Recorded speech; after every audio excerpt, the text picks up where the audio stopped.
Bismillahirrahmanirrahim. Assalamualaikum warahmatullahi wabarakatuh. Innal hamdalillah nahmaduhu wa nasta'inuhu wa nastaghfiruh wa na'udzu billahi min syururi anfusina wa min sayyiati a'malina may yahdihillahu fala mudilla lahu wa may yudlil fala hadiya lahu. Asyhadu an la ilaha illallah wahdahu la syarika lahu wa asyhadu anna Muhammadan 'abduhu wa rasuluhu la nabiyya ba'dahu. Pertama-tama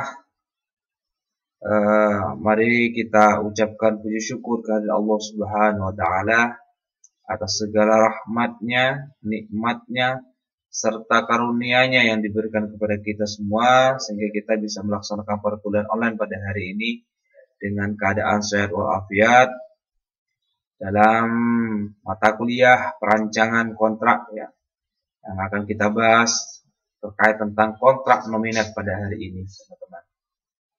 Salawat serta salam tak lupa kita haturkan kepada Nabi besar Muhammad Sallallahu Alaihi Wasallam, sang revolusioner bagi kita semuanya, yang mengantarkan kita kepada jalan yang benar, jalan yang diridhoi Allah Subhanahu Wa Taala, yaitu dengan ajarannya, yaitu agama Islam, agama rahmatan lil alamin. Teman-teman sekalian, sesuai apa yang telah saya sampaikan tadi, bahwa pada hari ini kita akan membahas tentang kontrak nominat. Kontrak nominat ini karena sangat banyak sekali ya. Ada berapa tadi? Kalau tidak salah ada sekitar 13 ya. 13 jenis kontrak nominat. Sehingga saya membaginya menjadi dua part ya. Jadi yang pertama pada saat ini adalah part pertama. Nanti minggu depan kita akan membahas yang part yang kedua. Oke, langsung saja kepada materi. Teman-teman, sebelumnya mungkin saya pernah menyampaikan kepada teman-teman bahwa ada beberapa jenis kontrak ya. Kontrak nominat dan innominat ya. Kalau kita berbicara kontrak nominat adalah kontrak yang ditentukan ataupun berada di dalam peraturan perundang-undangan, yang mana kita ketahui bahwa kontrak nominat ini adalah terjemahan dari nominat kontrak ya dalam bahasa Inggris ya, yang memang istilah tersebut berasal dari bahasa Inggris yang artinya adalah perjanjian bernama. Atau dalam bahasa Belanda disebut Beniemde. Kontrak nominat merupakan perjanjian yang dikenal dan terdapat di dalam KUH Perdata pasal 13, 19 KUH Perdata. Yang mana di situ berbunyi bahwa semua perjanjian baik yang mempunyai nama khusus maupun yang tidak dikenal dengan suatu nama tertentu, tunduk pada peraturan umum yang termuat dalam bab ini dan bab yang lalu. Artinya di situ menunjukkan bahwa kontrak nominat ini merupakan sebuah perjanjian yang mempunyai nama yang khusus ataupun tidak dikenal dalam suatu nama tertentu, yang tunduk pada peraturan KUH Perdata ya, peraturan umum gitu, KUH Perdata di pasal 13-19 ini. Jadi muatan pasal 13-19 ini memuat bahwa pada bab ini, bab perjanjian begitu, perjanjian itu semua peraturan-peraturan mengenai perjanjian itu akan tunduk dan berlaku di dalam bab ketiga di dalam hukum perdata. Yang kita tahu bahwa bab ketiga ini merupakan sebuah apa ya? Sebuah bab yang khusus berbicara tentang perjanjian begitu ataupun perikatan yang ada di KUH Perdata begitu, teman-teman. Nah, teman-teman, dalam KUH Perdata 13-19 itu perjanjian dibedakan menjadi dua, teman-teman, yaitu perjanjian bernama ataupun nominat dan tidak bernama atau innominat. kalau kita berbicara kemarin bahwa perjanjian nominat itu adalah perjanjian yang diatur di dalam undang-undang. Itu sama saja dengan perjanjian yang telah diatur sedemikian rupa di dalam undang-undang. Sedangkan kalau perjanjian in nominat adalah perjanjian yang tidak diatur oleh undang-undang namun berkembang di tengah-tengah masyarakat. Itu hampir sama begitu, pemahamannya seperti itu. Karena memang kalau kita melihat bahwa perjanjian in nominat ataupun tidak bernama ini merupakan sebuah kebiasaan perikatan yang dilakukan di tengah-tengah masyarakat yang timbul, tumbuh, dan hidup serta berkembang berangsur-angsur dilaksanakan di dalam masyarakat itu sendiri. Contoh seperti halnya gaden, gitu ya. Gadai itu kalau gadai adat, ya di hukum adat itu tumbuh dan berkembang di tengah-tengah masyarakat menyesuaikan dengan keadaan dan situasi di tengah-tengah masyarakat tersebut begitu. Sehingga memang tidak ada pengaturan yang lebih khusus mengatur tentang hal itu. Namun kalau kita berbicara tentang 1319 ini, bahwa semua peraturan terkait tentang kontrak nominat itu sudah diatur di dalam bab ketiga ini, di dalam KUH Perdata itu. Yang mana memang sebelumnya sudah saya jelaskan bahwa bab ketiga itu berisi lebih banyak terkait tentang perikatan, baik itu nantinya perikatan atau jual beli, sewa menyewa, tukar menukar, dan sebagainya. Nanti saya akan lebih jelaskannya. Intinya teman-teman, dari uraian yang apa yang saya uraikan tadi, bahwa perjanjian bernama yaitu yang pertama adalah perjanjian yang terdapat di dalam KUH Perdata. Perjanjian bernama dikuasai oleh titel 1, 2, 4, dan 5 sampai dengan titel ke 18 KUH Perdata. Dan perjanjian bernama jumlahnya terbatas, teman-teman. Terbatas itu sesuai dengan beberapa jenis-jenis yang akan saya sampaikan berikutnya. Oke, selanjutnya kita akan berbicara tentang jenis-jenis kontrak nominat ataupun kontrak yang bernama atau perjanjian yang bernama. Kontrak nominat diatur dalam buku ketiga sesuai apa yang saya sampaikan, dimulai dari bab 5 sampai dengan bab ke-18. Jumlah pasal yang mengatur tentang kontrak nominat ini sebanyak 394 pasal, teman-teman. Di mana di dalamnya berada 15 jenis kontrak. Yang pertama itu perikatan ataupun kontrak jual beli. Yang kedua tukar menukar, sewa menyewa, perjanjian melakukan pekerjaan atau perjanjian kerja, persekutuan perdata, badan hukum, hibah, penitipan barang, pinjam pakai, pinjam meminjam, pemberian kuasa, bunga tetap atau abadi, perjanjian untung-untungan, penanggungan utang, dan yang ke-15 adalah perdamaian. Maka dari itu saya bagi menjadi dua karena tidak akan tidak akan cukup saya menjelaskan satu persatu. Oke. Itulah beberapa jenis kontrak nominat yang diatur di dalam undang-undang di bab ke-5 sampai bab ke-18 di buku KUH Perdata yang ketiga atau buku 3. Memang mengatur tentang perjanjian, teman-teman. Oke, kita akan membedah 15 ini. Saya akan menjelaskan pada pertemuan ini 7 jenis saja dulu. Nanti minggu depan akan kita lanjut jenis ke-8 hingga ke-15. Oke, yang jenis yang pertama adalah jual beli. Kalau kita berbicara jual beli, teman-teman pasti sudah pernah melakukan yang namanya transaksi jual beli. Contoh, ketika teman-teman butuh cemilan begitu, teman-teman tinggal ke toko, ya kan? Tinggal ke toko dan kita bawa uang, dan kita beli apa yang kita mau. Nah, di situ akan bertemulah penjual dan pembeli. Begitu. Nah, kalau kita melihat dari perikatan yang sejenis ini, teman-teman, maka ini termasuk perikatan yang in nominan. Berarti tidak bernama. Tidak bernama dan tidak diatur secara resmi atau tertulis di dalam undang-undang begitu. Oke, teman-teman kalau melihat jual beli pasti akan memahami konteksnya ada penjual dan ada pembeli begitu. Lo jual, gue beli, kan seperti itu.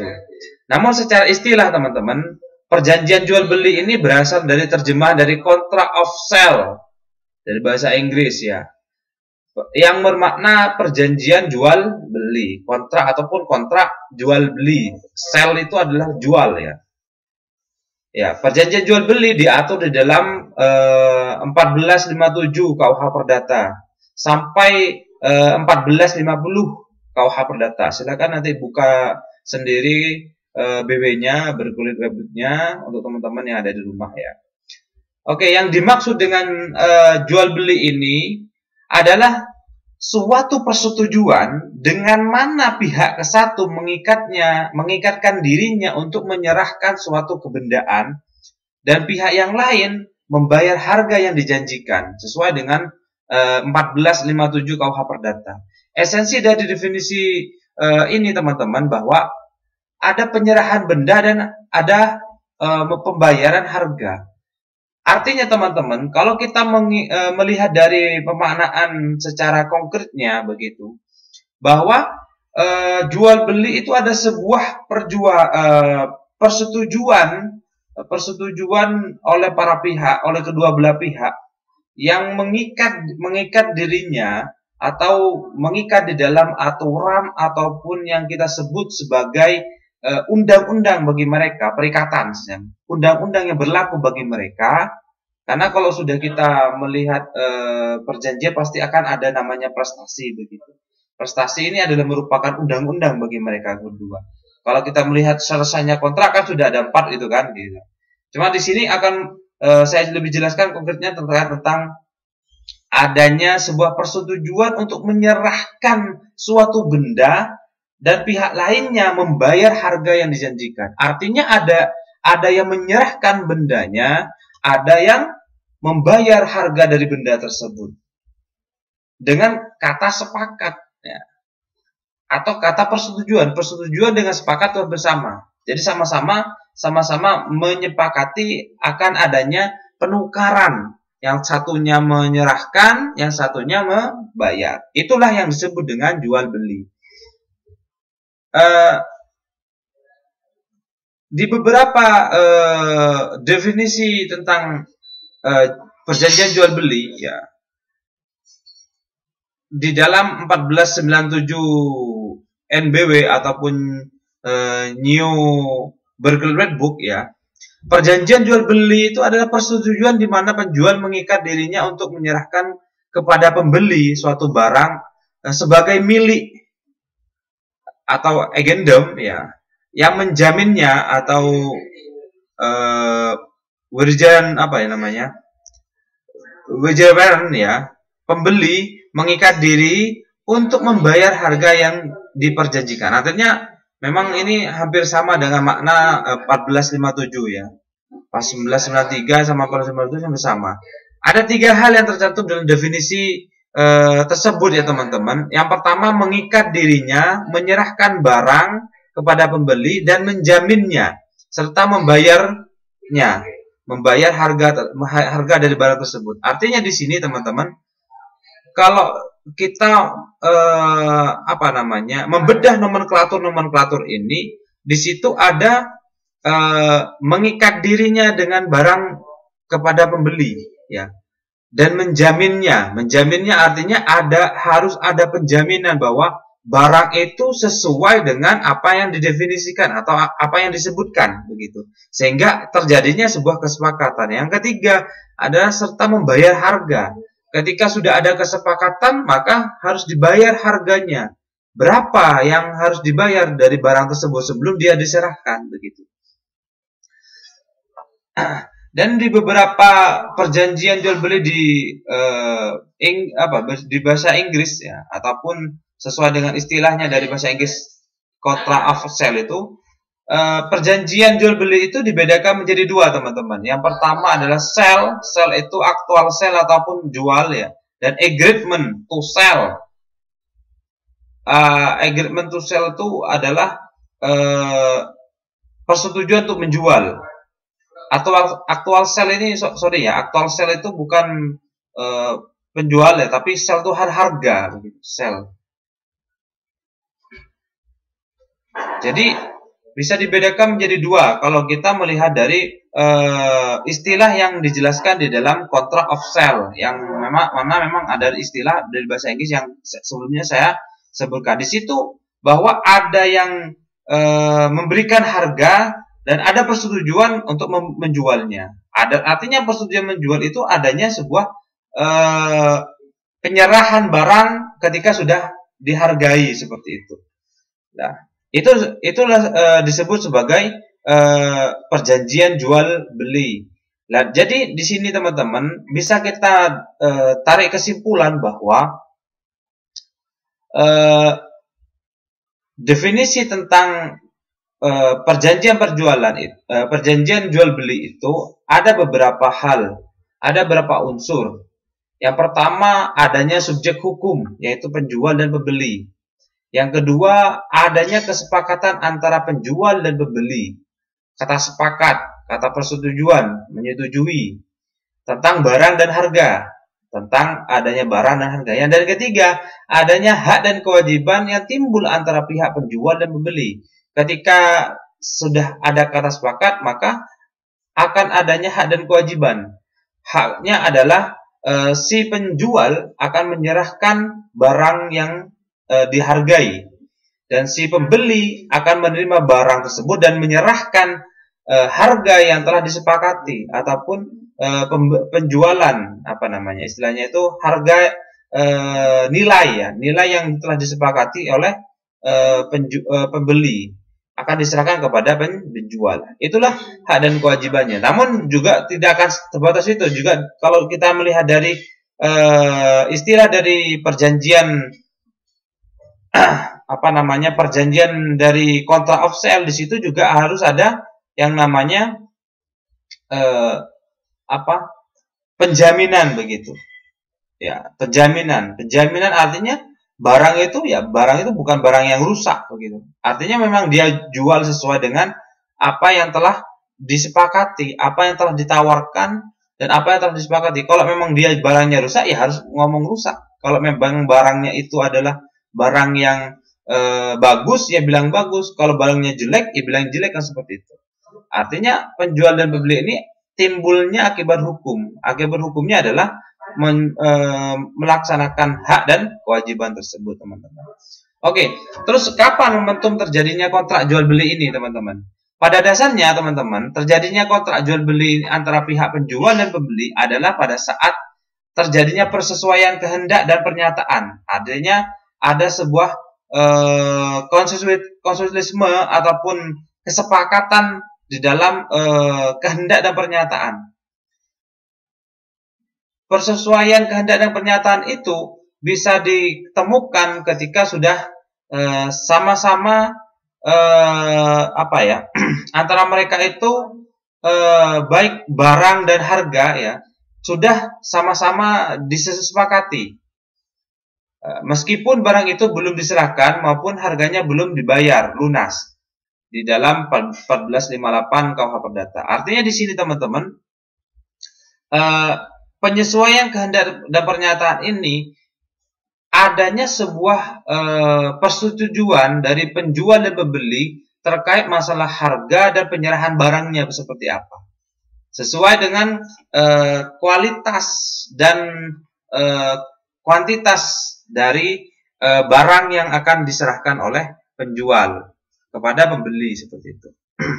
Nah, namun belum tentu itu menjadi milik pembeli karena harus diikuti proses penyerahannya atau dari delivering bendanya itu. Penyerahan ini tergantung pada beberapa jenis bendanya. Ya. Yang pertama yaitu adalah benda yang bergerak.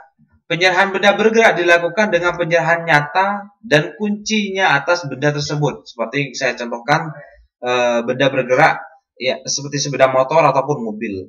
Maka penyerahannya harus diserahkan dengan nyata, seperti halnya orang memberikan barang sesuatu begitu.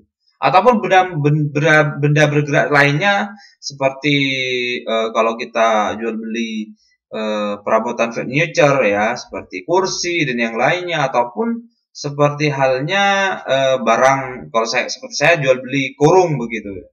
Itu harus ada penyerahan yang nyata ataupun penyerahan yang langsung lah, konkret begitu. Sifatnya kalau benda bergerak itu konkret dalam pelaksanaan penyerahannya. Sedangkan kalau jenis benda yang kedua yaitu piutang atas nama dan benda tak bertubuh. Penyerahan akan piutang atas nama dan benda tak bertubuh lainnya dilakukan dengan sebuah akta otentik atau akta di bawah tangan. Piutang atas nama ini, teman-teman, sama halnya seperti benda yang tidak bergerak begitu ya. Sama halnya seperti benda tidak bergerak yang memang tidak bertubuh begitu. Dan harus ada penyerahan atas piutang tersebut, seperti pinjaman begitu ya.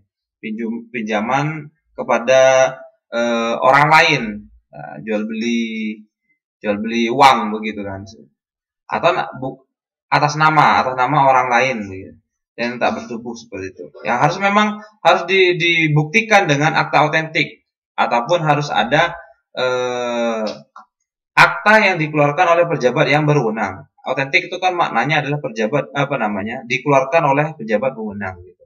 Atau akta di bawah tangan. Akta di bawah tangan ini artinya sesuai dengan ketentuan undang-undang, namun tidak dilaksanakan di hadapan pejabat umum atau pejabat yang berwenang. Selanjutnya yaitu benda tidak bergerak. Untuk benda tidak bergerak, penyerahannya dilakukan dengan pengumuman akan akta yang bersangkutan di kantor penyimpanan apotek. Artinya kalau benda yang tidak bergerak ini seperti halnya tanah begitu. Untuk penyerahannya dilakukan dengan pengumuman akan akta yang bersangkutan. Artinya dibuatkan akta otentik ya. Dibuatkan akta otentik dan dilaksanakan pengumuman di kantor yang berwenang. Kantor berwenang kalau tanah itu adalah Badan Pertanahan Nasional ataupun BPN seperti itu. Artinya tidak mulu-mulu harus dibuatkan akta dulu, tidak harus tidak cukup begitu. Tidak cukup dilakukan pembuatan akta, namun juga harus ada pendaftaran dan pengumuman nantinya oleh kantor BPN akan adanya penyerahan yang dilakukan penjual kepada pembeli terkait peralihan haknya.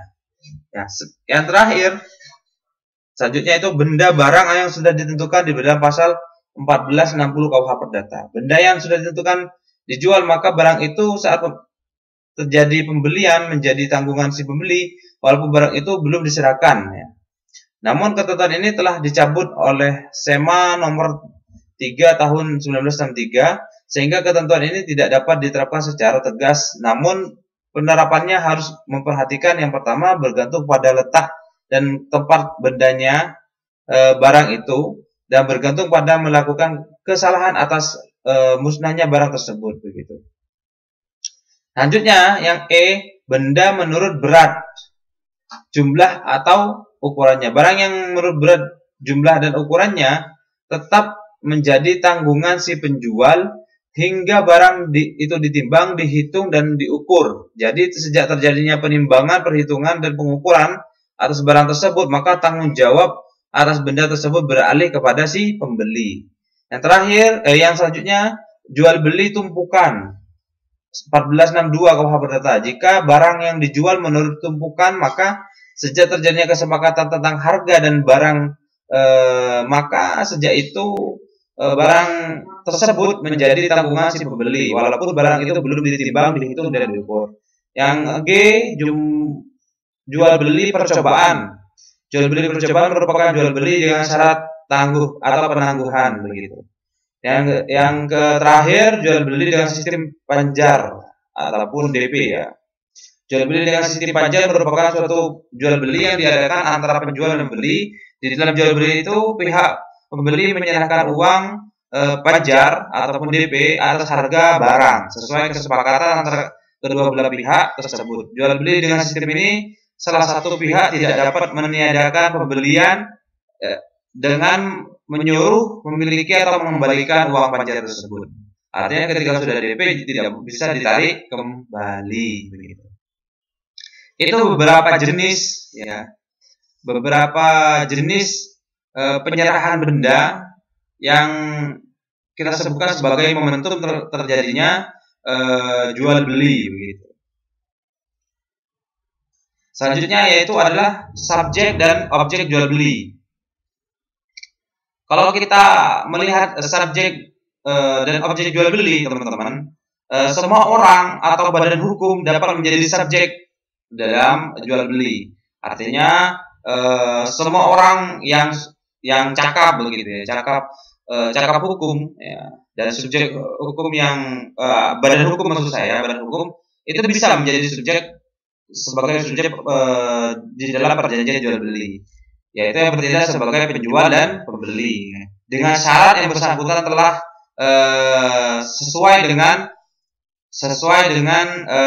syarat sahnya kontrak, yaitu adalah cakap hukum. Secara yuridis ada beberapa orang yang tidak diperkenankan untuk melakukan jual beli. Yang pertama, jual beli antara suami istri. Nah, jual beli antara suami istri ini tidak boleh dilaksanakan. Pertimbangan hukum tidak diperkenankan jual beli antara suami istri karena mereka sejak terjadi perkawinan, maka sejak itulah terjadi percampuran harta yang disebut harta bersama, kecuali teman-teman ada perjanjian kawin. Namun ketentuan ini ada pengecualiannya, yaitu jika seorang suami atau istri menyerahkan benda-benda kepada istri atau kepada suami dari siapa ia oleh pengadilan tetap dipisahkan. Jika penyerahan dilakukan oleh seorang suami kepada istri juga dari siapa ia dipisahkan berdasarkan pada suatu alasan yang sah, misalnya mengembalikan benda-benda istri telah dijual, uangnya yang telah menjadi kepunyaan istri. Jadi itu menjadi pengecualian. Ada beberapa penjual jual beli yang tidak diperkenankan ya. Tidak diperkenankan perjanjian jual beli. Yang kedua, perjanjian jual beli para hakim, jaksa, advokat, pengacara, jurusita, dan notaris. Pejabat ini tidak diperkenankan melakukan jual beli hanya sebatas pada benda-benda atau barang-barang dalam sengketa. Artinya teman-teman, jual beli yang di dalam barang-barang sengketa yang memang berkaitan dengan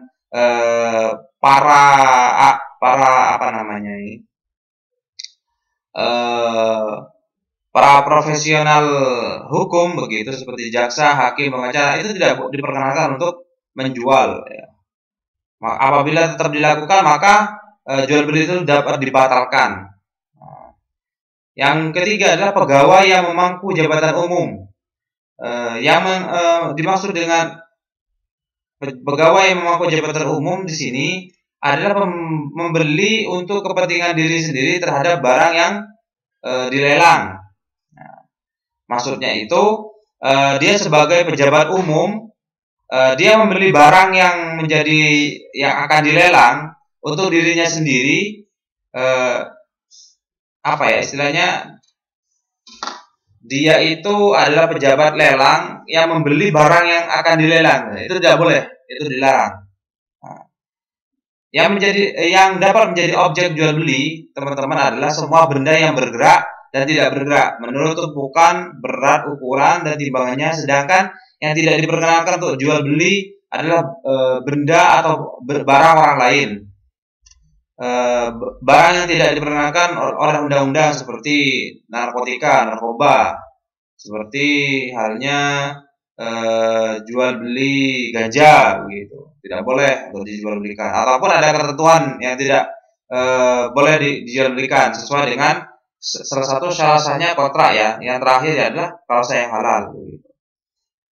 Yang ketiga adalah bertentangan dengan ketertiban. Yang keempat, bertentangan tentang kesusilaan yang baik begitu. Ya, itulah beberapa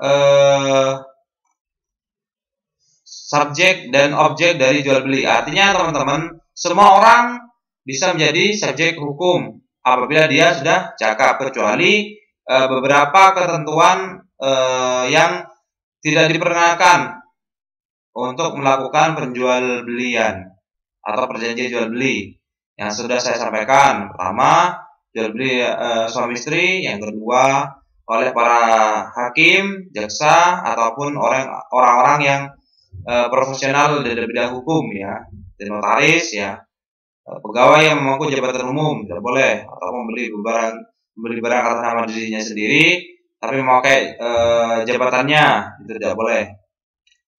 Sedangkan semua benda yang bergerak atau tidak bergerak bisa menjadi objek jual beli yang baik itu menurut tumpukan, beratnya, ukurannya, dan timbangannya, gitu.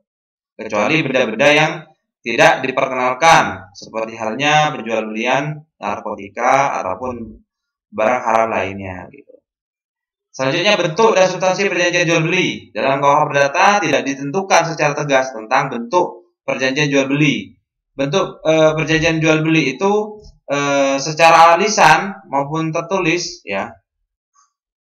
Perjanjian jual beli secara lisan cukup dilakukan berdasarkan konsensus ataupun kesepakatan para pihak tentang barang dan harga. Sedangkan perjanjian jual beli secara tertulis merupakan perjanjian yang dibuat oleh para pihak dalam bentuk tertulis, apakah dibuat di bawah akte di bawah tangan maupun akte otentik. Kalau dibuat di bawah tangan sesuai dengan kesepakatan kedua belah pihak, dibuat sebuah perjanjian jual beli. Namun kalau dibuat akte otentik, maka dibuat oleh pejabat yang berwenang. Pejabat berwenang dalam hal ini bisa notaris dan PPAT, bisa PPATS juga dalam penjual belian barang yang tidak bergerak seperti tanah, begitu. Jadi harus dibuatkan akta jual beli. Untuk akta jual beli, teman-teman, contoh akta jual beli sudah saya punya dan saya sudah taruh di dalam materi saya. Silakan teman-teman akses sendiri, silakan dibuka sendiri dan dilihat secara seksama. Artinya di situ teman-teman ada beberapa hal ketentuan-ketentuan yang sesuai dengan ketentuan peraturan perundang-undangan terkait tentang akta jual beli. Akta itu sudah ditentukan, maka notaris tinggal merubah namanya, sudah harus hanya cukup mengubah beberapa unsur-unsur mengenai objeknya dan yang lainnya, dan beberapa pasal-pasalnya sudah ditentukan dalam undang-undang, sehingga cuma notaris tinggal ngedit aja, gitu. Karena memang akta jual beli itu sangat mudah seperti itu, ya. Karena di dalam akta jual beli itu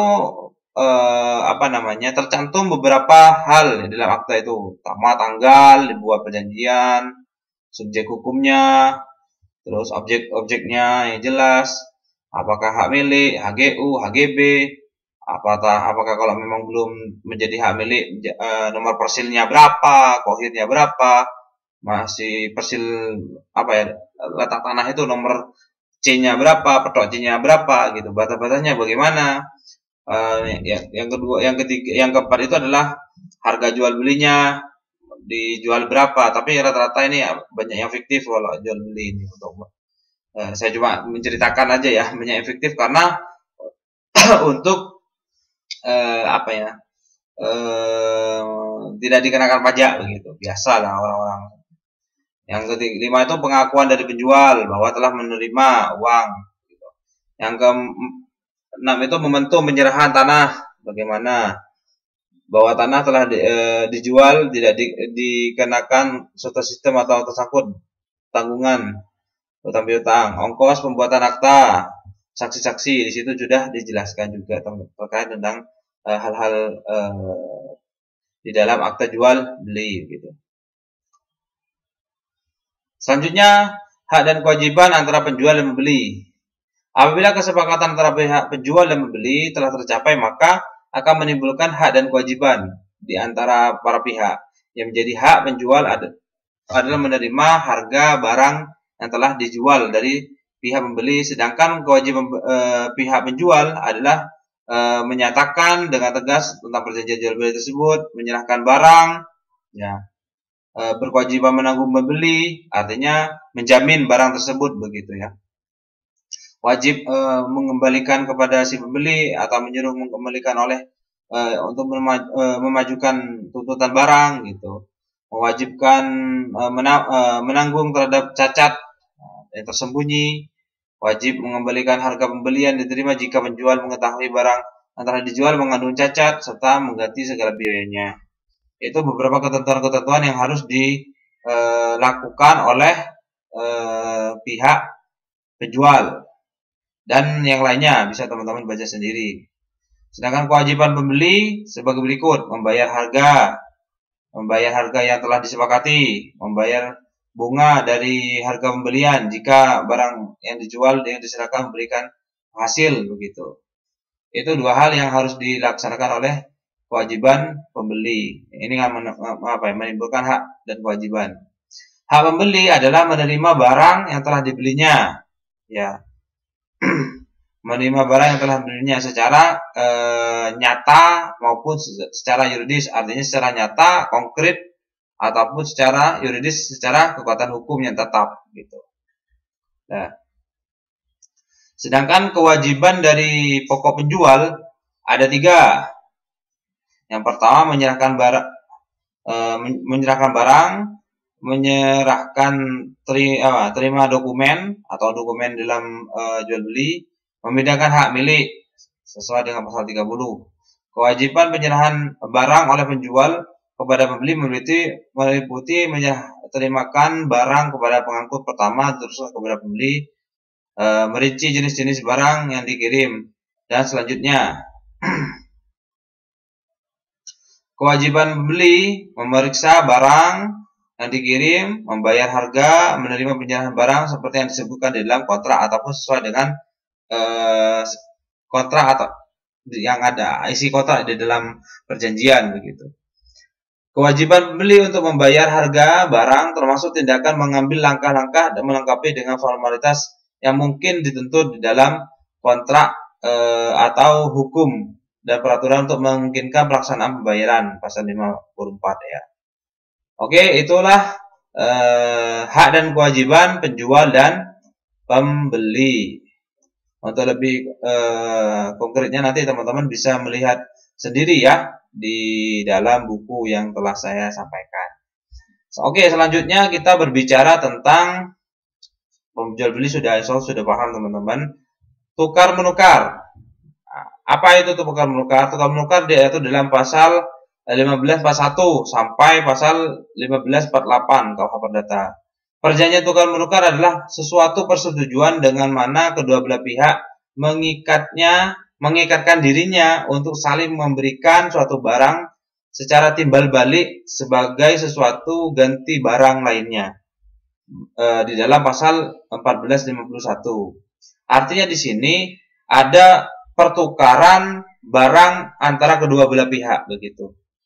Jadi telah adanya tukar menukar barang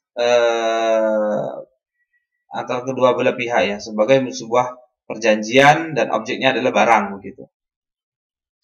Sebagai ganti barang yang lainnya. Nah, di beberapa pemaknaan yang disebutkan oleh Agra, ya, mengartikan perjanjian tukar menukar adalah suatu perjanjian di mana para pihak mengikatkan diri untuk saling memberikan benda kepada satu sama lainnya. Artinya di situ bisa mengambil beberapa unsur yang tercantum di dalam definisi tersebut. Yang pertama adanya subjek hukum, yang kedua adanya kesepakatan subjek hukum, yang ketiga adanya objek atau barang yang bergerak maupun tidak bergerak yang menjadi benda yang atau objek penukaran. Yang keempat adanya masing-masing subjek hukum menerima barang yang menjadi objek tukar menukar. Artinya ada kesepakatan begitu untuk melakukan tukar menukar barang. Subjek dan objek perjanjian tukar menukar, teman-teman. Untuk subjek itu dalam perjanjian tukar menukar adalah pihak pertama dan pihak kedua. Sedangkan yang dapat menjadi objek tukar menukar adalah semua barang, baik itu yang bergerak atau tidak bergerak sesuai dengan pasal 1542 KUH Perdata, teman-teman. Itu yang menjadi subjek dan objek perjanjian tukar menukar. Hak dan kewajiban dalam perjanjian tukar menukar, yang pertama, pihak pertama dan pihak kedua masing-masing berkewajiban untuk menyerahkan barang yang ditukar, sedangkan haknya menerima barang yang ditukar. Artinya sama-sama melaksanakan penyerahan barang. Kalau jual beli, salah satunya menyerahkan barang, salah satunya menerima barang. Kalau tukar menukar, sama-sama menyerahkan barang, sama-sama menerima barang. Yang keempat, selanjutnya risiko dalam perjanjian tukar menukar. Jika barang yang menjadi objek tukar menukar musnah di luar kesalahan salah satu pihak, maka perjanjian tukar menukar itu menjadi gugur. Pihak yang telah menyerahkan barang dapat menuntut kembali barang yang telah diserahkannya menurut pasal 1548 KUH Perdata. Artinya teman-teman, jika ada suatu terjadi pemusnahan barang di luar kesalahan salah satu pihak, maka perjanjian itu secara otomatis menjadi gugur begitu. Artinya itu resiko yang harus ditanggung dalam perjanjian tukar menukar.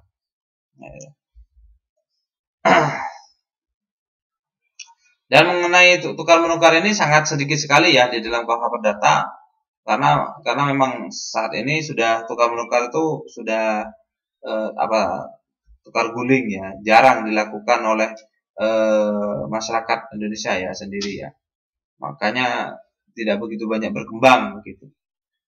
Karena memang hanya sebagian orang saja melakukan tukar menukar. Kebanyakan semuanya melalui perjanjian jual beli. Gitu.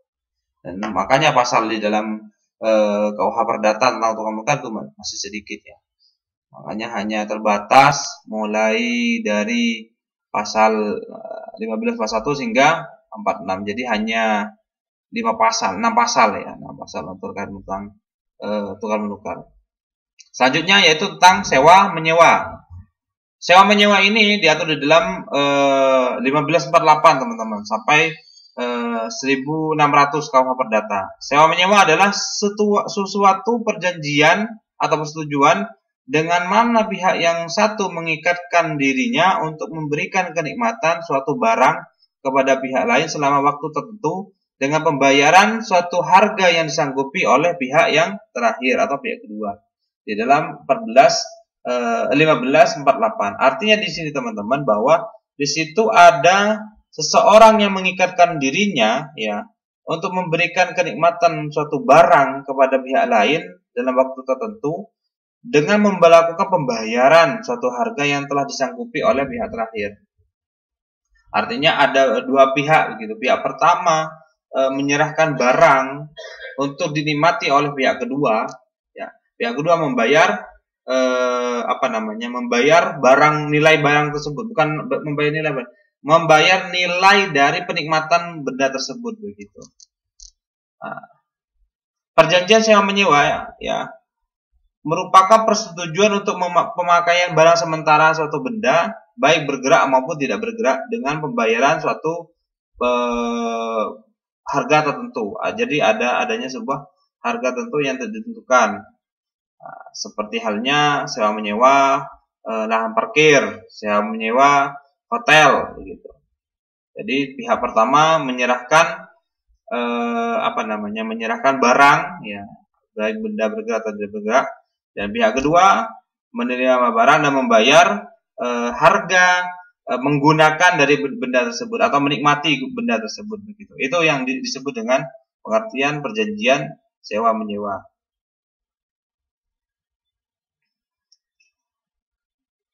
Di dalam sewa menyewa ini ada beberapa unsur yang tercantum di dalam perjanjian sewa menyewa. Yang pertama adanya para pihak yang menyewakan, pihak penyewa ya, yang menyewakan dan pihak penyewa. Kalau saya ibaratkan adalah kalau penjual beli ada penjual, ada pembeli, ada yang menyewakan, ada yang penyewa, ada yang menikmati, ada yang memberikan barangnya untuk dinikmati sementara sesuai dengan ketentuan waktu, ada yang penyewa yang menikmati barangnya dengan membayar pemakaian benda tersebut. Yang kedua adanya konsensus, kesepakatan kedua belah pihak. Pasti ini, setiap perjanjian pasti harus ada konsensus. Yang ketiga adanya objek sewa menyewa, yaitu barang baik benda bergerak atau tidak bergerak. Artinya harus ada objeknya. Jangan sewa menyewa hal-hal yang gaib ya, itu tidak boleh karena itu tidak sesuai dengan syarat-syaratnya kontrak. Yang keempat, adanya kewajiban dari pihak yang menyewakan untuk menyerahkan kenikmatan barang tersebut dan pihak menyewa atas suatu benda menikmati ya.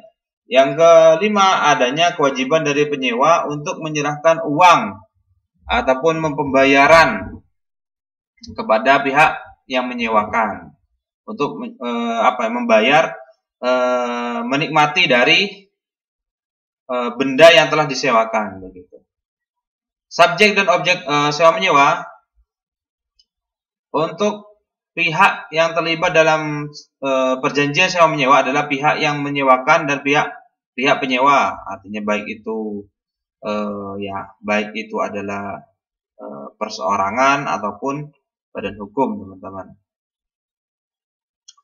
Sedangkan yang menjadi objek dari perjanjian sewa menyewa adalah barang dan harga. Dan syarat barang yang disewakan adalah barang yang halal, bukan barang yang bertentangan dengan ketentuan undang-undang, ketertiban umum dan kesusilaan.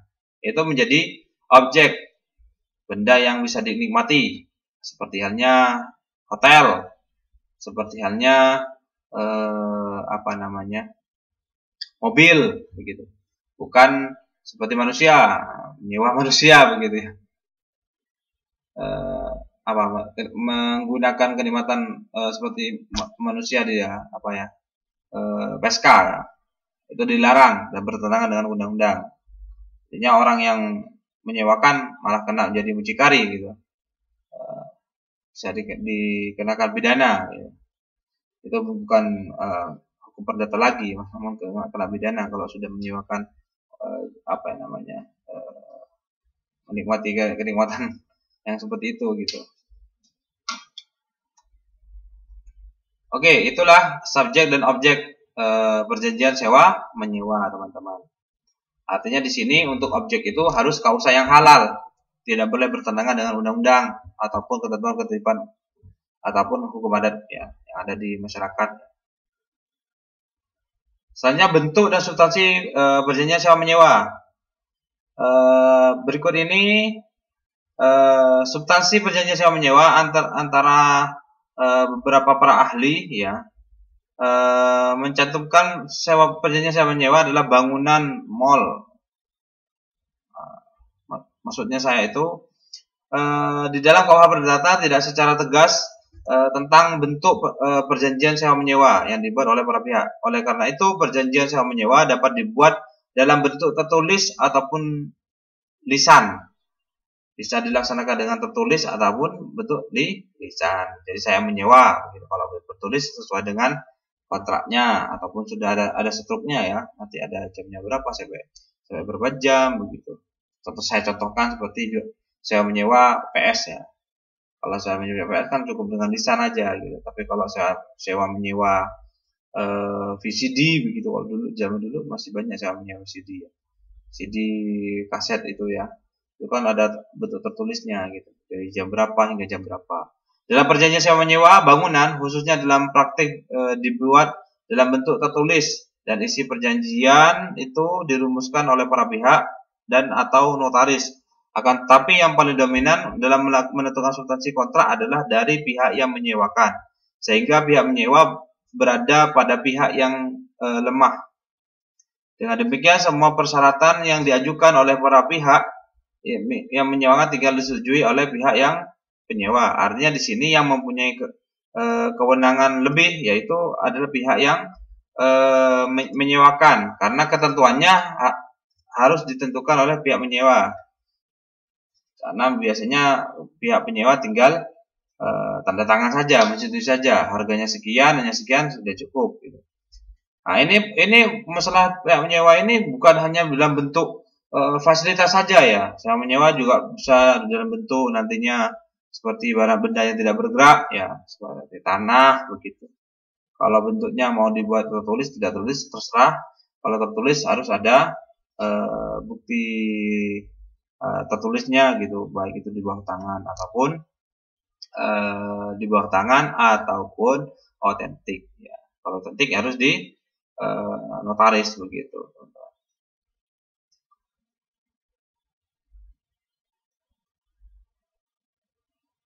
Oke. Hak dan kewajiban sewa menyewa, yang menyewakan dan penyewa. Hak dan dari pihak menyewakan adalah menerima harga sewa yang telah ditentukan, sedangkan kewajiban pihak yang menyewakan yaitu menyerahkan barang yang disewakan kepada si penyewa di pasal 15, 50 ayat 1 KUH Perdata. Yang kedua, memelihara barang yang disewakan sedemikian rupa sehingga dapat dipakai untuk keperluan yang dimaksud. Yang ketiga, memberikan hak kepada penyewa untuk dinikmati barang yang disewakan. Yang keempat, melakukan pembetulan pada waktu yang sama. Pasal 1551, melakukan pembetulan pada waktu yang sama artinya penyesuaian waktu tertentu gitu ya.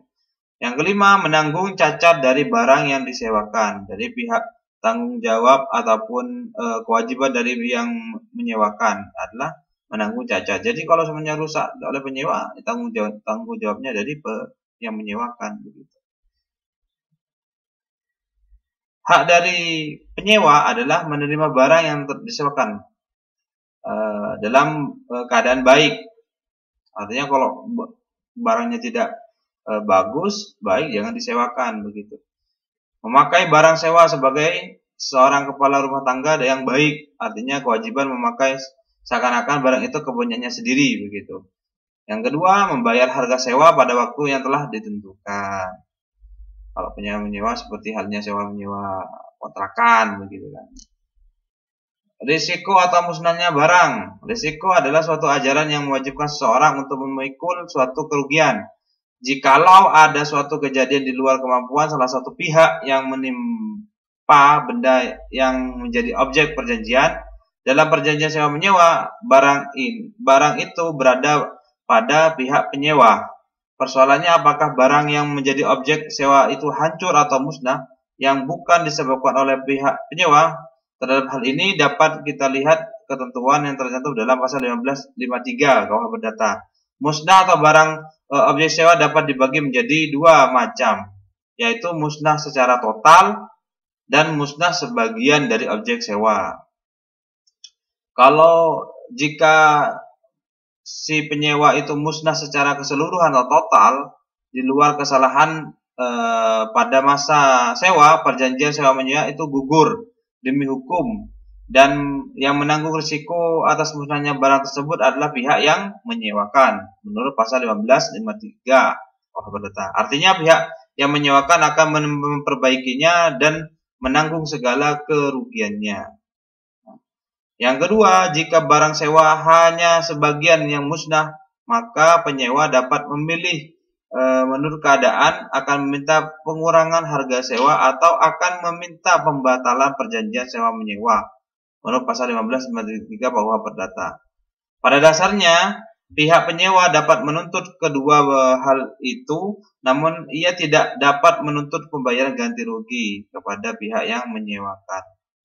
Artinya di sini teman-teman, meskipun kewenangannya banyak itu ada di yang menyewakan, namun jika barang itu musnah ataupun resiko banyak yang ditanggung oleh yang menyewakan. Jadi istilahnya yang penyewa hanya tinggal duduk manis saja menikmati apa yang disewakan. Oke, itulah ketentuan dari sewa menyewa atau perjanjian sewa menyewa. Selanjutnya yaitu persekutuan. Persekutuan ini teman-teman diatur di dalam buku ketiga KUH Perdata ya, yang dimulai dalam pasal 16, 18 KUH Perdata hingga pasal 16, 52 KUH Perdata teman-teman. Yang mana di dalam pasal 16, 18 KUH Perdata ditentukan pengertian persekutuan adalah persetujuan dengan mana dua orang atau lebih mengikat dirinya untuk memasukkan sesuatu dalam persekutuannya dengan maksud untuk membagi keuntungan karenanya. Unsur-unsur yang tercantum dalam rumusan persekutuan ya. Yang pertama adanya konsensus antara kedua orang atau lebih. Yang kedua memasukkan sesuatu dalam persekutuan. Yang ketiga maksud untuk membagi keuntungan yang terjadi karenanya. Maksudnya untuk membagi keuntungan terjadinya dalam memasukkan suatu persekutuan tersebut. Segala persekutuan harus mengenai usaha yang halal, tidak boleh yang haram, dan harus dibuat untuk keuntungan bersama, tidak boleh untuk menguntungkan diri salah satu pihak diri sendiri. Begitu. Ya, hal-hal yang dapat dimasukkan oleh para sekutu, yang pertama uang, barang, yang ketiga kerajinan dalam perusahaan. Jenis-jenis persekutuan. Persekutuan dapat dibedakan menjadi dua macam, teman-teman. Yang pertama persekutuan penuh, yang kedua persekutuan khusus. Yang diatur dalam 16-20 KUH Perdata. Persekutuan penuh ialah suatu persekutuan yang penuh mengatur keuntungannya yang akan diperoleh oleh para pihak dengan nama apapun selama berlangsungnya persekutuan dengan hasil kerjasama mereka. Persekutuan khusus ialah persekutuan yang hanya mengenai barang tertentu atau pemakaian tertentu atau hasil-hasil yang didapatnya dari barang itu adalah mengenai suatu perusahaan atau maupun hal yang menjalankan suatu perusahaan atau pekerjaan tetap tersebut.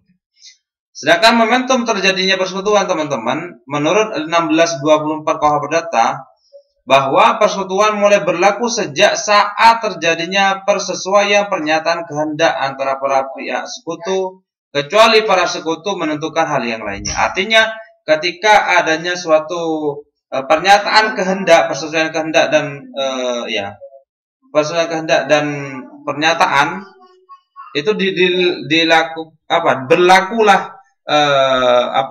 berlakulah persekutuan tersebut atau perjanjian persekutuan tersebut.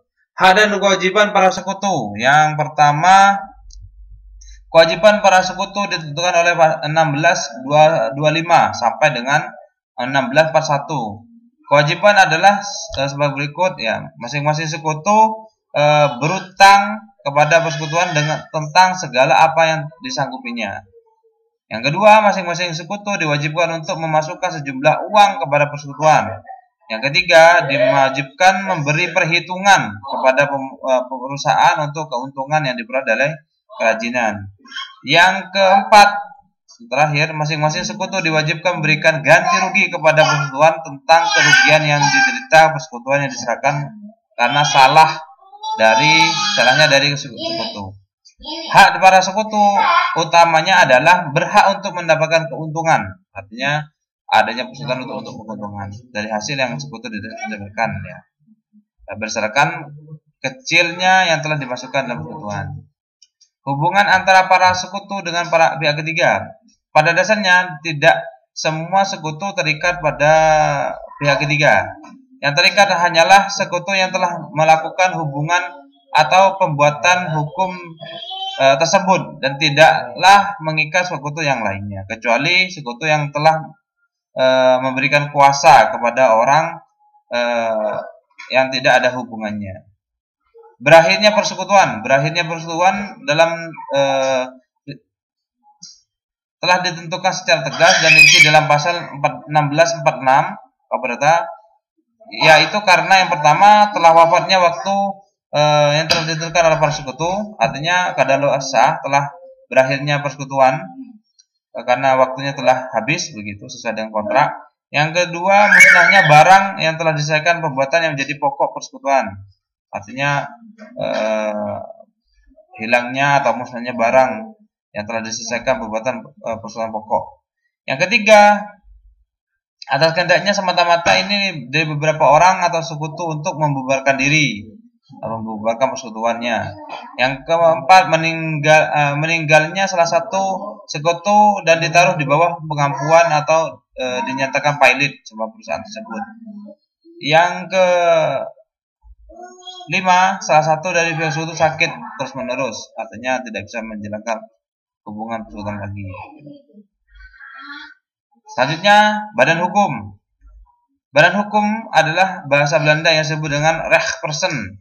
Badan hukum adalah himpunan dari seseorang perkumpulan, baik perkumpulan itu diadakan diakui oleh pejabat umum atau pemerintah, maupun perkumpulan itu diterima oleh sebagai diperolehkannya, atau telah didirikan untuk maksud tertentu untuk tidak bertentangan dengan undang-undang dan kesusilaan di dalam 1653 KUH Perdata. Menurut Sumitra ya, mengartikan reh person adalah suatu badan yang dapat mempunyai harta kekayaan, hak serta kewajiban seperti orang-orang pribadi. Artinya reh person ataupun badan hukum itu merupakan perkumpulan dari natural person begitu ya kalau bahasanya saya. Natural person ataupun perseorangan yang mempunyai harta kekayaan dan serta kewajiban ya, yang sama dengan orang-orang pribadi. Gitu. Ini yang dimaksud dengan reh person. Artinya di situ ada sebuah badan yang menanggung badan yang menjadi sebuah kelompok begitu ya, kelompok yang mempunyai harta kekayaan dan kewajiban yang seperti reh person yang bisa menjadi subjek hukum gitu.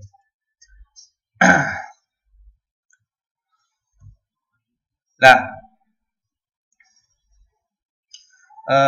badan hukum juga bisa dimaknai sebagai kumpulan orang yang bersama-sama yang memiliki tujuan yang sama untuk mendirikan suatu badan, baik itu ya badan yang berwujud himpunan dan harta kekayaan yang sendiri ya, mempunyai harta kekayaan sendiri untuk tujuan tertentu yang dikenal dengan yayasan gitu.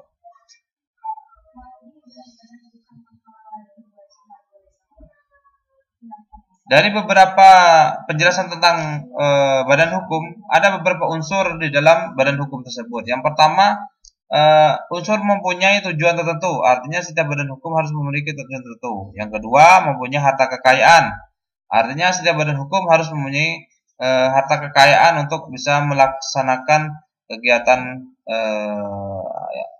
tujuannya. Yang ketiga, mempunyai hak dan kewajiban, baik yang menggugat maupun digugat ya. Artinya badan hukum mempunyai hak dan kewajiban. Yang keempat, mempunyai organisasi atau struktur yang jelas begitu.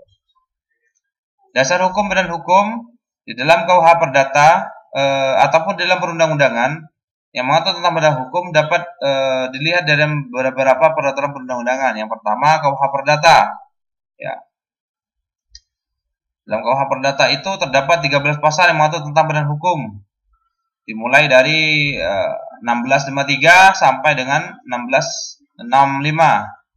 Faktor penyebab sedikitnya pasal yang mengatur tentang badan hukum karena orang mempelajari atau membicarakan masalah badan hukum dengan sebenar-benarnya baru sesudah kodifikasi selesai dibuat pada zaman pembentukan KUH Perdata dulu, pada zaman penjajahan dulu ya, atau kodifikasi hukum. Yang kedua yaitu di dalam Undang-Undang KUH Dagang. KUH Dagang itu yang diatur dalam Stablat 1847 nomor 53. Masih zaman Belanda ya, teman-teman. KUH Pedagang ini terdiri dari atas 2 buku, yaitu buku 1 tentang dagang pada umumnya dan buku kedua tentang hak-hak dan kewajiban yang timbul dari pelayaran. KUH Dagang ini terdiri dari 13 bab, 754 pasal. Itu beberapa ketentuan badan hukum di dalam hukum dagang. Yang ketiga adalah NBW. NBW inilah New Burgerlijk Book ya, yang diatur di dalam buku ke-3 BW baru. Dalam MBW terdapat 404 pasal yang mengatur tentang badan hukum yang terdiri dari 8 bab, yang dimulai dari pasal 1 sampai pasal 404 MBW. Yang keempat, Undang-Undang Nomor 1 1995 tentang perseroan terbatas, yang mana perseroan terbatas ini sudah diganti undang-undangnya menjadi Nomor 40 tahun 2007. Silakan dibaca sendiri teman-teman tentang badan hukum ya. Baik, nah, dalam beberapa pasal undang-undang yang lama dengan undang baru itu memiliki tentang pendirian, anggaran dasar, pendaftaran, pengumuman, modal, laporan, dan yang lainnya. Baik itu nanti struktural itu dijelaskan lengkap di dalam undang-undang tentang perseroan terbatas atau PT. Yang kelima, Undang-Undang 25 tahun 1992 tentang perkoperasian atau koperasi, yang mana di dalam undang-undang tersebut mengatur beberapa hal mengenai ketentuan umum, landasan asas, tujuan, fungsi sesuai dengan ketentuan yang telah ditentukan oleh pemerintah tentang koperasi. Yang selanjutnya yaitu Undang-Undang tentang Yayasan 16 tahun 2001, yang mana latar belakang lahirnya undang-undang ini tentang yayasan karena pendirian yayasan di Indonesia selama ini dilakukan berdasarkan kebiasaan masyarakat ataupun tidak tertulis, ya, belum tercatat begitu. Yang kedua, yayasan di Indonesia telah berkembang dari berbagai kegiatan yang dimaksud tujuan. Undang-undang ini diumumkan pada tanggal 16 Agustus tahun 2001, ya, yang meliputi beberapa hal-hal. Yang pertama, ketentuan umum mulai pasal 1 hingga pasal 8, pendirian, perubahan anggaran, pengumuman, kekayaan, organ yayasan, dan seterusnya. Bisa dibaca sendiri oleh teman-teman sendiri terkait tentang undang-undang ya, tentang yayasan. Dan teman-teman, selanjutnya itu pembagian badan hukum. Badan hukum dapat dibedakan menurut bentuknya, teman-teman. Peraturan dan mengatur sifatnya. Menurut bentuknya, badan hukum di dalam pasal 1 ayat 1 dan pasal 3 NBW ataupun New Burglary Book gitu, ya. Badan hukum menurut bentuknya adalah badan hukum berdasarkan pendiriannya. Ada dua macam berdasarkan bentuknya, yaitu badan hukum publik atau publik, ya. Yang kedua badan hukum privat atau perseorangan. Badan hukum publik adalah negara, seperti negara, ya, pemerintahan negara, provinsi, kota, praja, majelis, lembaga-lembaga, dan bank. Sedangkan hukum privat seperti perkumpulan-perkumpulan, organisasi, perseroan terbatas, perusahaan tertentu, dan pertanggungjawaban. Dan yang terakhir adalah yayasan. Sedangkan menurut berdasarkan mengaturnya, badan hukum dibedakan menjadi dua. Badan hukum yang terletak dalam lapangan hukum BW, yaitu di dalam hukum perdata Eropa yang kita sebut sebagai perhimpunan, PT, firma, CV, atau dalam hukum kitab undang-undang hukum dagang. Badan yang kedua yaitu badan hukum yang terletak dalam lapangannya dalam hukum perdata adat.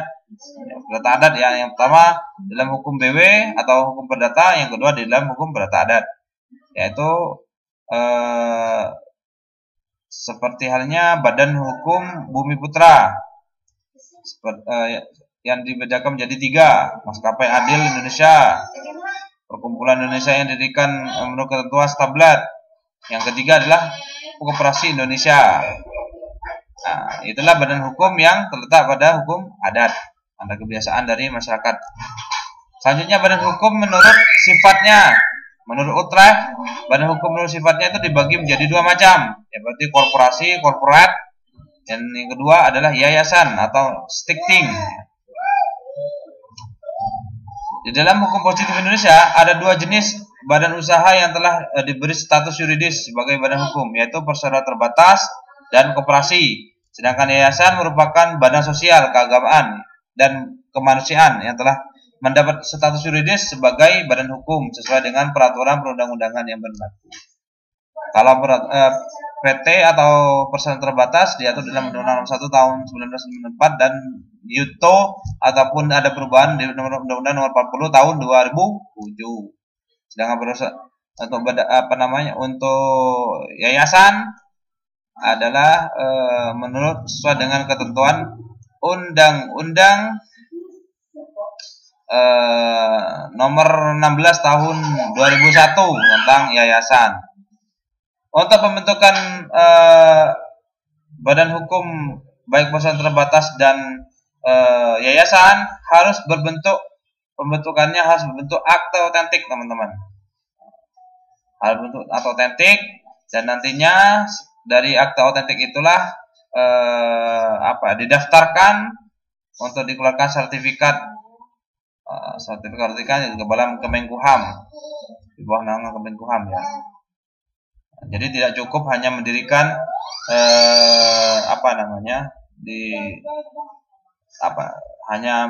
tidak cukup mendirikannya itu hanya didirikan melalui pembuatan akta otentik saja, tapi harus didaftarkan ke Kemenkumham. Maka kalau sekarang tuh banyak syarat-syaratnya syarat untuk pendirian atau berjalannya badan hukum tersebut harus kalau yayasan masih cukup 2 ya, yaitu pembentukannya harus akta otentik, yang kedua harus didaftarkan ke Kemenkumham. Kalau seperti perseroan terbatas, CV dan yang lainnya harus banyak untuk mendapatkan izin yang lainnya. Jadi berawalnya dari pendirian yang dibentuk akta otentik dan didaftarkan ke Kemenkumham. Itulah beberapa ketentuan tentang badan hukum yang bisa saya sampaikan teman-teman. Nanti bisa kita lebih didiskusi aja ya, biar nanti lebih enak ya.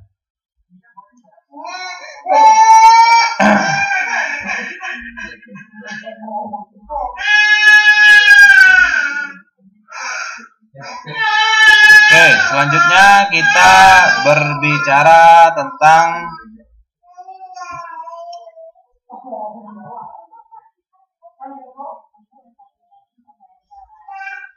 teori tentang badan hukum.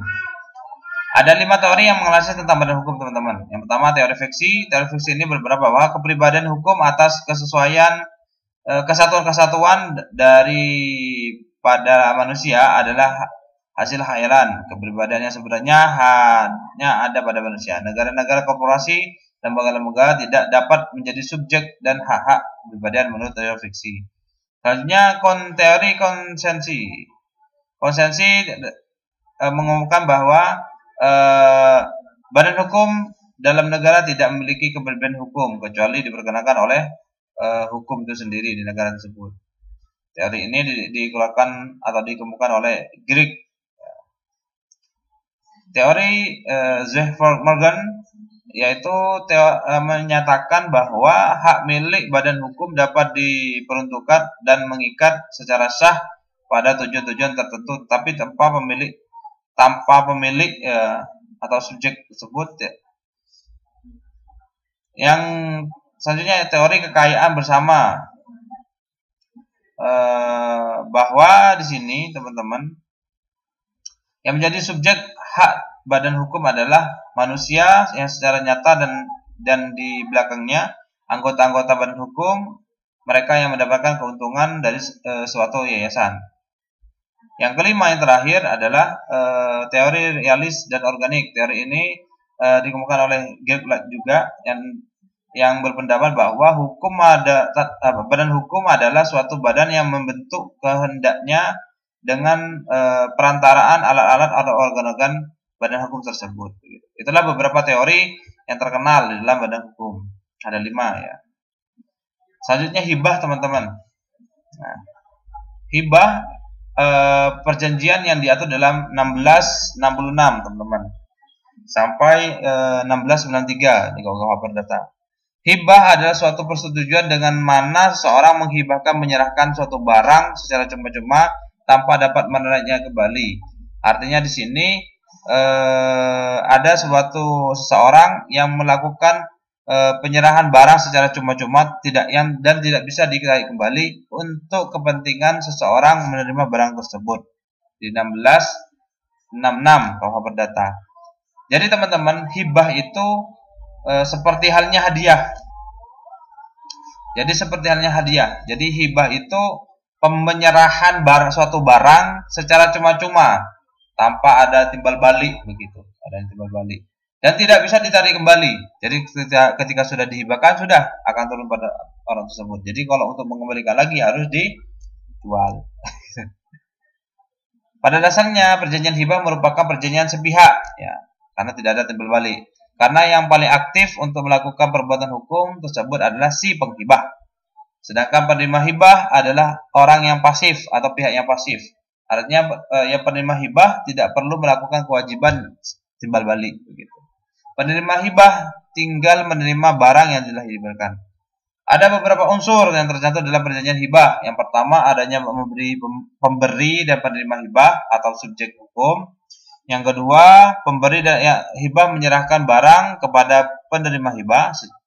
Yang ketiga, pemberi atau pemberi hibah melakukan pemberian secara cuma-cuma. Yang keempat, pemberi tidak dapat ditarik kembali. Pemberian itu tidak dapat kembali, artinya barang yang telah diserahkan tidak dapat ditarik kembali.